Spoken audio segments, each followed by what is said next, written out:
Well, welcome to the 700 Club. Nicolas Maduro and his wife will appear in a Manhattan federal court today.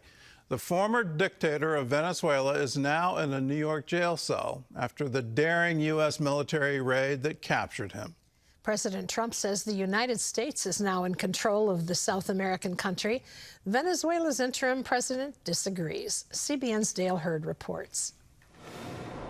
Nicolas Maduro will be charged with narco-terrorism and drug trafficking. His lawyers are expected to argue his arrest was illegal and that as a head of state, he's immune from prosecution.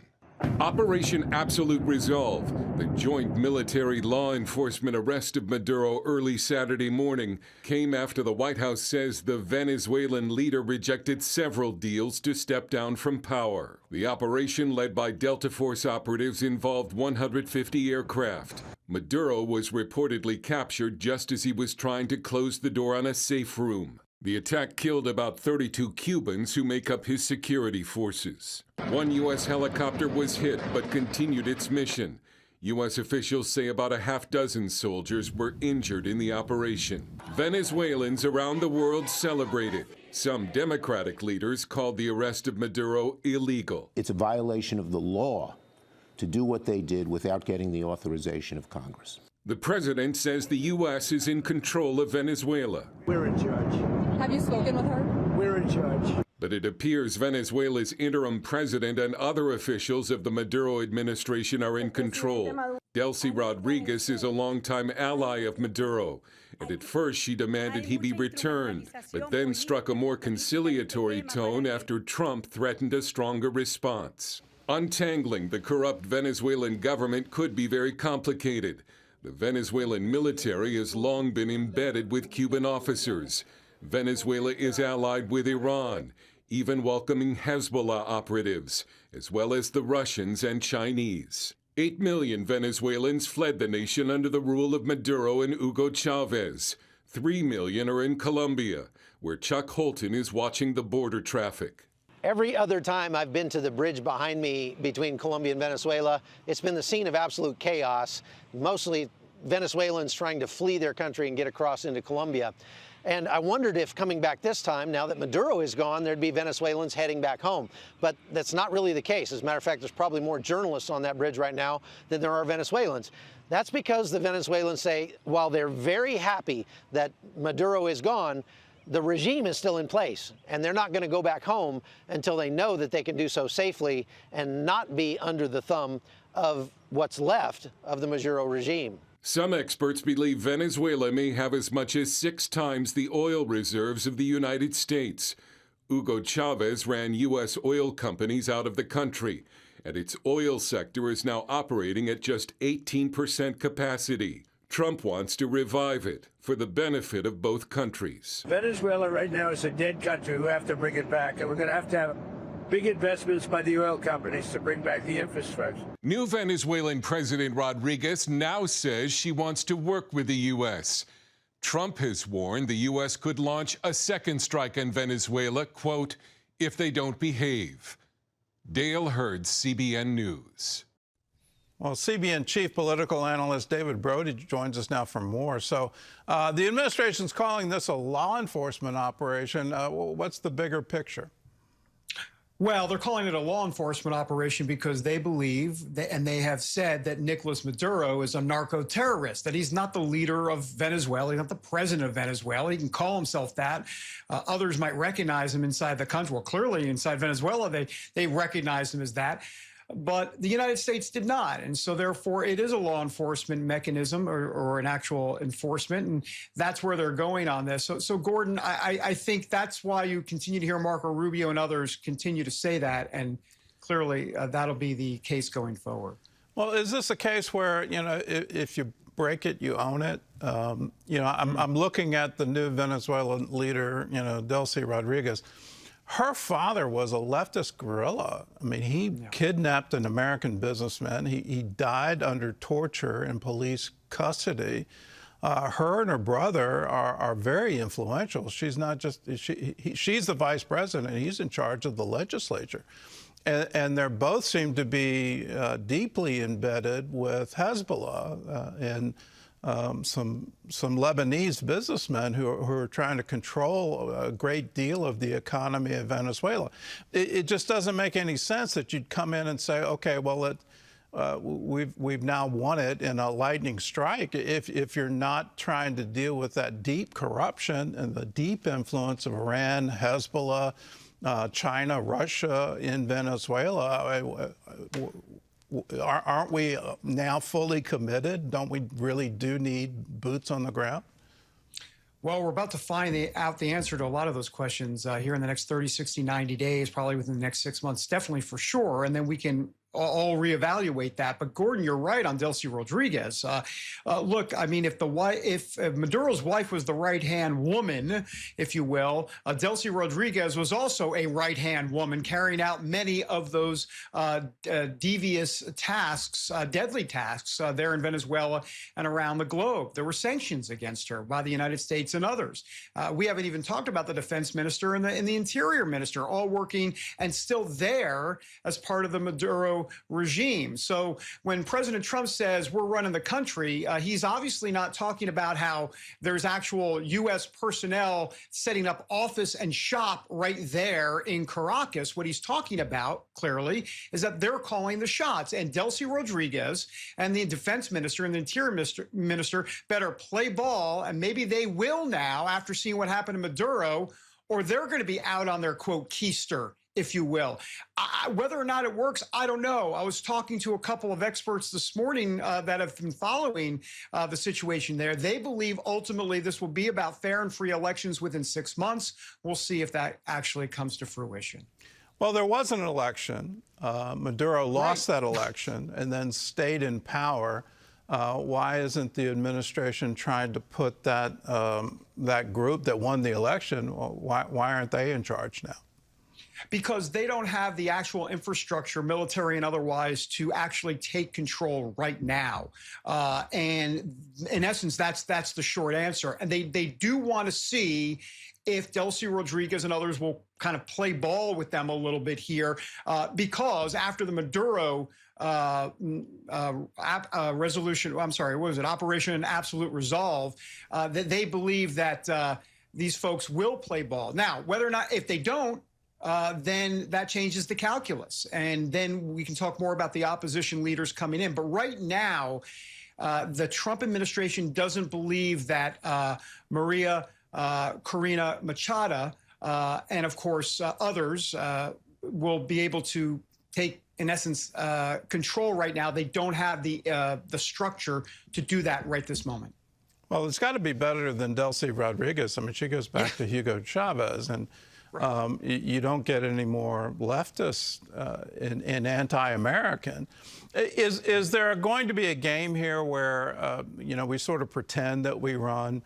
The people in Venezuela say, we'll play ball for the next 3 years, but you're going to have an election of your own, and there'll be a new administration that won't care about us, and we'll be back to business as usual. I think that's a real potential concern. And that kind of goes to the larger issue as it relates to how MAGA feels about all of this politically. I mean, there's a situation there clearly about whether or not this is MAGA or not. And you're going to have the Trump administration say, look, this is, in essence, the Trump version of the Monroe Doctrine. They're calling it the Don Doctrine, basically saying, look, this is our backyard. The Western Hemisphere is in our backyard, and we're not going to have bad actors in our backyard. Now, whether or not MAGA buys that or not remains to be seen. I think we have a conversation again in a couple of months, 3 months, 6 months, to see, well, how many boots are on the ground? And if you're going to have boots on the ground, you're going to have to protect those oil refineries or the actual oil infrastructure, I should say, there in Venezuela. That's going to require United States troops. Well, how many? I mean, in Iraq, there were, what, about 250,000 troops on the ground back then. This is not Iraq. At least that's what the administration says. There's not going to be 250,000 American troops in Venezuela. At least that's what they say now. We'll see what happens in the future. But if that's the case, if this becomes drawn out, while it's not nation building and while they're not trying to say democracy, they're not trying to basically make Venezuela America, they're not doing any of that. They are, in essence, putting some boots on the ground. And the question is how many, and we don't know the answer to that. Well, if Iraq's a lesson for us, the oil infrastructure of Iraq has not recovered to this day. If Afghanistan is a lesson for us, 20 years of military boots on the ground didn't lead to substantial change. Are we going to see it? Let me give you another history lesson, and you took it all the way back to the Monroe Doctrine. Let's take it back to Noriega. It just seemed to be odd that the very same day, January 3rd, back in 1990, under the first, under Bush 1, it's almost identical operation, but a whole lot more military commitment in that operation. Are there any parallels there? And did Bush pay any kind of political cost for taking Noriega? Well, the political parallels are more in the charges that were brought up against Noriega and Maduro, very similar.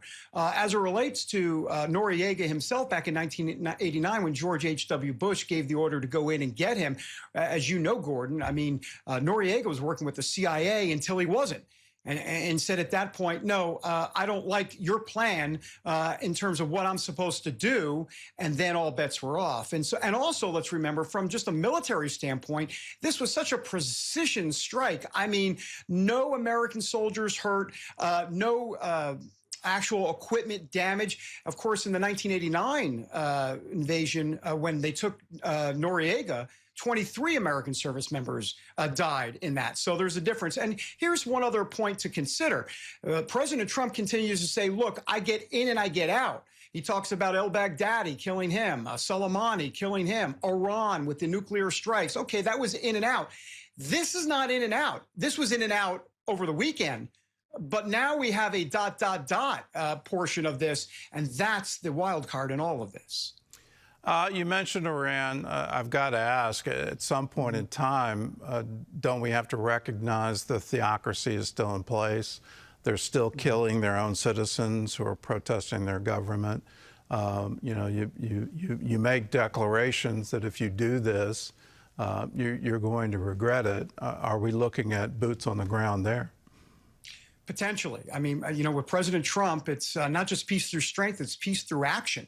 And that's what we've seen with this president. But I think as it relates to Iran, and others can speak better to this on George Thomas and others, but it's the besiege over there, those Iranian citizen patrols that are in all across that country, that if they start to turn on the regime there in Iran, that will be the final death knell and regime change for sure in Iran. One last question on Delcy Rodriguez. What do you make of her saying this was a Zionist plot? That, you know, somehow or other Israel is behind the capture of Maduro? Yeah, we'll join the long chorus of people that blame Israel for everything under the sun. So it doesn't surprise me. And so that's something that the Trump administration isn't necessarily going to not only buy, but even waste some time on, based on the fact that not only is it baseless, but the fact that they've got a few other things on their plate to do. Doesn't it really underline just how radical she is, and just she's bought into the Hezbollah ideology, the Iranian ideology? It just seems insane to me that a vice president of a South American country would make the allegation that this is a Zionist plot. 100%. And let's remember, that's why she first came out very strongly against what happened to Maduro. And then what happened within 24 to 36 hours later, she was talking about U.S. cooperation, because the U.S. is calling the shots. They will tell her what the next moves are. And by the way, speaking of next moves, let's remember, overnight on Air Force One, as President Trump was coming back from Florida, he talked about Colombia. They better watch out there in Colombia, and also Cuba as well. Not necessarily military force in Cuba, but Cuba, President Trump actually said that they are going to be down for the count very soon. Because in essence, as you know, Gordon, their economy is directly tied to Venezuelan oil. All right. Well, David, thanks for the insights. It looks like it's going to be a very interesting year. Yeah. Well, in other news, Iran lost a key ally in Maduro. At the same time, it's facing increasing internal political pressure at home. John Jessup has that story and more from our CBN News Bureau in Washington. John? That is right, Gordon. Iran condemned the United States' action against Nicolas Maduro, even as nationwide protests enter the second week in that country. Fueled by soaring prices, the demonstrations have spread to more than 220 locations across most of Iran's provinces, including the capital, Tehran. The value of Iran's currency, the rial, has plunged to more than $1 million to just $1 US. Security forces are moving to contain the demonstrations. At least 19 people reportedly have been killed so far and more than 1,000 arrested. Well, the mayor of New York, the new mayor rather, is stirring controversy over actions undoing pro-Israel measures taken by his predecessor. Zohran Mamdani, the city's first Muslim mayor, revoked a number of executive orders by former mayor Eric Adams, including an order implementing a definition of anti-Semitism used by the International Holocaust Remembrance Alliance, which says that in some cases, criticism of the state of Israel can be anti-Semitic. Mamdani also revoked an order preventing city agencies from boycotting Israel. Gordon? Well, it's a new day in New York City, and you look at what a difference an election can make. I'm not sure New York really understands where he's going to go, but he's very serious. I'm a socialist, and this is my agenda. He's also very serious. I'm a Muslim, and this is my agenda. So it's going to play out on a very big stage.